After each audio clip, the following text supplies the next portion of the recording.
Cyber অপৰাধীৰ বিৰুদ্ধে আমি সৰব হৈ আছো আৰু চাইবাৰ অপৰাধী যিবিলাক ঘটনা সংঘটিত কৰিছে সেইবিলাক আমি অনুসন্ধান কৰি আছো আৰু এটা বিশেষ সূত্ৰৰ পম খেদি আমি যোৱাকালি এটা বিশেষ অভিযান আমি কৰিছিলোঁ এডিশ্যনেল এছপি ক্ৰাইম জয়ন্ত বৰুৱাৰ নেতৃত্বত এই অভিযানটো চলিছিলে আৰু এই অভিযান কালত আমি 3জনকৈ ব্যক্তি চাইবাৰ অপৰাধীক গ্ৰেপ্তাৰ কৰিবলৈ সক্ষম হলো। আমাৰ বঙাইগাঁও নগৰৰ বিভিন্ন অঞ্চলত তেওঁলোকে সৰু সৰু এনেকুৱা সিম বিক্ৰী কেন্দ্ৰ তেওঁলোকে খুলি আৰু সেই বিক্ৰী কেন্দ্ৰবিলাকত তেওঁলোকে বিভিন্ন সিম কাৰ্ডৰ তেওঁলোকে বেহা চলাইছে আৰু এই সিম কাৰ্ডবিলাক ভাৰতবৰ্ষৰ বিভিন্ন প্ৰদেশত অপৰাধমূলক কাৰ্যত এইবিলাক ব্যৱহাৰ হৈছে আৰু সেই সূত্ৰে আমি বিশেষ খবৰ লাভ কৰি এইবিলাক কিছুমান অঞ্চলত আমি অভিযান চলাইছিলোঁ আৰু অভিযান কালত আমি 3জনকৈ ব্যক্তিক ইতিমধ্যে গ্ৰেপ্তাৰ কৰিবলৈ সক্ষম হলো আৰু তেওঁলোকৰ পৰা বৃহৎ পৰিমাণৰ আপত্তিজনক সামগ্ৰী আমি জব্দ কৰিবলৈ সক্ষম হৈছোঁ আৰু যিবিলাক সামগ্ৰী তেওঁলোকে এই অপৰাধিক কাৰ্যকলাপ চলাই যাবৰ কাৰণে তেওঁলোকে ব্যৱহাৰ কৰে। তেওঁলোকৰ এই 3জন ব্যক্তি হৈছে এজনৰ নাম আহমেদ আলী, এজনৰ নাম গিয়াছুদ্দিন আহমেদ আৰু তৃতীয়জন ব্যক্তি হৈছে দীপেন চন্দ্ৰ ৰায়। এই 3জন ব্যক্তিকে আমি কৰায়ত্ব কৰিছোঁ আৰু তাৰ লগতে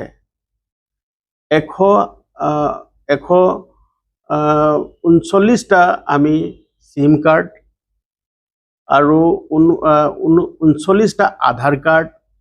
আৰু তাৰ লগতে 13টা ভোটাৰ ID কাৰ্ড, 11টা পান কাৰ্ডছ, 3টা শ্ৰম কাৰ্ড আৰু 3টা আয়ুষ্মান, 2টা ATM কাৰ্ড আৰু কোভিড ভেকচিনেশ্যন কাৰ্ড এইবিলাক তেওঁলোকে ব্যৱহাৰ কৰি তেওঁলোকে এই অপৰাধ কাৰ্য তেওঁলোকে চলাই গৈছিল আৰু তেওঁলোকৰ এই যিবিলাক সিম বিক্ৰী কেন্দ্ৰ আছে POS আছে এইবিলাক পইণ্ট অফ সেল সেইবিলাক অঞ্চলৰ পৰা বিভিন্ন ঠাইলৈ ভাৰতবৰ্ষৰ বিভিন্ন ঠাইলৈ তেওঁলোকে এই যে সিম কাৰ্ডৰ বৃহৎ পৰিমাণৰ সিম কাৰ্ড তেওঁলোকে যোগান ধৰে আৰু সেই অপৰাধিক কেন্দ্ৰবিলাকৰ পৰা বিভিন্ন ধৰণৰ ধন দাবী আৰু অন্যান্য যিবিলাক তেওঁলোকে যৌনতাৰ জৰিয়তে ধন দাবী এইবিলাক কাৰ্য তেওঁলোকে সম্পাদন কৰে আৰু সাধাৰণ লোকৰ পৰা আৰু বহু পৰিমাণে তেওঁলোকক মানসিক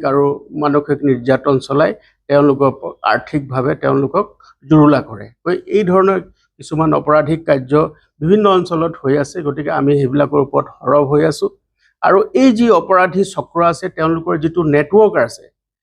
এই গোটেই নেটৱৰ্কটো আমি ফাদিল কৰিবৰ কাৰণে আমাৰ চেষ্টা অব্যাহত আছে। আপোনালোকে জানিছে কেইদিনমান আগতো আমি এনেকুৱা এটা বিশেষ চক্ৰ ধৰিবলৈ সক্ষম হৈছিলোঁ আৰু তাৰ একেলগে আমি আমাৰ যি এই অভিযান আছে সেই অভিযান আমি অব্যাহত ৰাখিছোঁ আৰু সেই সময়ছোৱাতে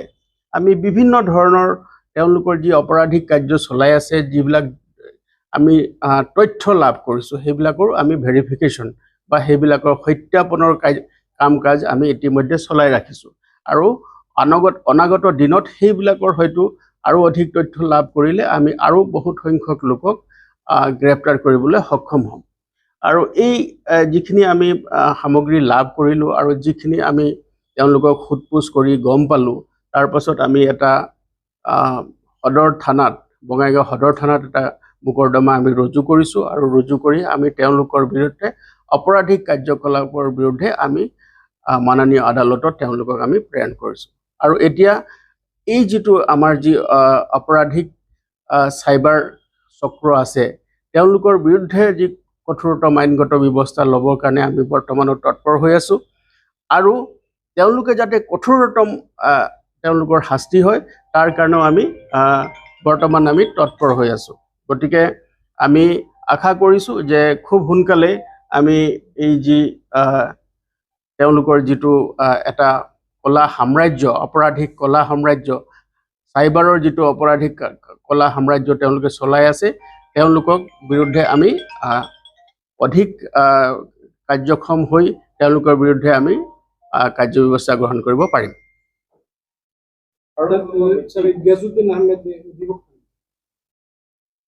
আমি তেওঁলোকক যিখিনি আমি তথ্য পাতি এতিয়ালৈকে তেওঁলোকৰ বিৰুদ্ধে পাইছোঁ সেইখিনি আমি অনুসন্ধান কৰি আছোঁ। তেওঁলোকে বিভিন্ন নামত আৰু তেওঁলোকে বিভিন্ন ধৰণে নিজৰ ডেজিগনেশ্যন তেওঁলোকে তৈয়াৰ কৰি লৈ এই ধৰণৰ অপৰাধীমূলক কাৰ্য তেওঁলোকে চলাই যায়, যাতে সাধাৰণ মানুহে বা যিসকল ভুক্তভোগী লোকে তেওঁলোকক যাতে সহজে তেওঁলোকক মানে বিশ্বাস কৰিব পাৰে, এনেকুৱা ধৰণৰ তেওঁলোকে কিছুমান ছদ্ম নাম লৈ কেতিয়াবা ছদ্ম আৰু তেওঁলোকৰ বিভিন্ন ধৰক চাকৰিয়াল বুলি দেখাই তেওঁলোকে এনেকুৱা ধৰণৰ কাম কৰি থাকে। গতিকে আমি সকলো বিষয়বিলাক আমি পৰীক্ষা নিৰীক্ষা কৰি আছোঁ আৰু যিবিলাক তথ্য পোহৰলৈ আহিব সেইবিলাকৰ বিৰুদ্ধে আমি তেওঁলোকৰ বিৰুদ্ধে কঠোৰতম আইনগত ব্যৱস্থা ল'বলৈ তৎপৰ হৈ আছোঁ আৰু সময়ত সেইবিলাক কথাও আমি আপোনালোকক জনাম।